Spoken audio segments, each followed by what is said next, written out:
शकुनी जो थे, एक तो गांधार नरेश थे, तो उनको एक बात का तो ये प्रॉब्लम था कि अंधे से मेरी बहन की शादी करा दी, गांधारी की। दूसरा, जब शादी हो गई तो भीष्म पितामह को पता चला कि गांधारी मांगलिक थी, ये बात उनसे छुपाई गई थी। तो उस समय होता था कि अतिथि जब आपके पास आता है तो आप जो होस्ट हैं वो जो खिलाएंगे उसको ग्रहण करना पड़ेगा, अच्छा खिलाएं, बुरा खिलाएं, ज़्यादा खिलाएं, कम खिलाएं।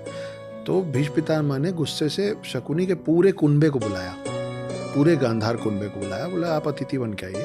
जैसे ही वो आया उनको जेल में भर दिया सबको, गांधार नरेश सहित, जिसमें प्रिंस ऑफ गांधार शकुनी भी थे। और उनको रोज एक मुट्ठी चावल देते थे सबके बीच में खाने के लिए। एक मुट्ठी चावल से कैसे खाएंगे इतने लोग? धीरे धीरे वो पेरिश होने लग गए, मरने लग गए। तो सब ने मिलकर डिसाइड किया कि हमारा अगला जो प्रिंस है उसको जिंदा रखने के लिए एक मुट्ठी चावल इनको खाने दो, हम लोग तो ऐसे भी मरेंगे, मर जाते हैं। रोज शकुनी की नज़र के सामने एक एक करके लोग मरते चले गए। ये महाभारत शुरू होने के पहले की बात है। और शकुनी बैठ के देख रहा था अपने सब रिश्तेदारों को मरते हुए। आखिरी में 2 लोग बचे, गांधार नरेश और शकुनी, पिता पुत्र।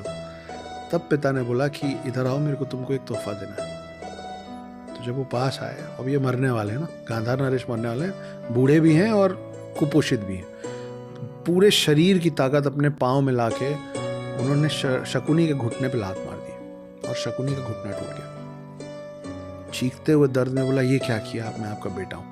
बोले, तुम इतने बड़े अय्याश हो कि तुम जब यहाँ से बाहर निकलोगे ना तो तुम भूल जाओगे कि तुम्हारे साथ यहाँ हम लोगों के साथ क्या हुआ था रोज। तुम फिर लग जाओगे वही पास से खेलने में और जुएबाजी में। इसलिए मैंने तुम्हारी टांग तोड़ दिया। हर कदम चलते समय याद रखना कि पूरे गांधार के सब लोगों का इस कुरुवंश ने क्या किया था, पहली बात। दूसरा, अब मैं तुमको तोहफा दे रहा हूँ कि मेरे मरने के बाद मेरी हड्डियों का पासा बनवाना, जो मांगोगे आएगा। वो वही पासे थे जिसमें पांडव सब कुछ हारे थे। तो अगर आप कर्ण की बात कर रहे हैं, अगर आप शकुनी के पर्सपेक्टिव से महाभारत देखेंगे तो आपको ये भी लगेगा कि शकुनी भी अपनी जगह सही था, क्योंकि उसका एक ही एजेंडा था कि इस पूरे वंश को बर्बाद कर दूंगा मैं। उसने किया। तो आप जिस तरफ खड़े होंगे ना आपको वो सही दिखेगा, आप जिसके खिलाफ खड़े होंगे वो आपको बुरा दिखेगा। पूरे महाभारत की यही खूबसूरती है। भीष्म पितामह को मारने वाले जो थे, मैं नाम भूल रहा हूँ, पर शिखंडी। आप शिखंडी का बैक स्टोरी देखिए। अंबा अंबिका अंबालिका पे जाती है वो कहानी, और आपको लगेगा कि शिखंडी ने ठीक किया कि भीष्म पितामह को मार दिया, क्योंकि उसके पिछले जन्म में इन्होंने गलत किया था।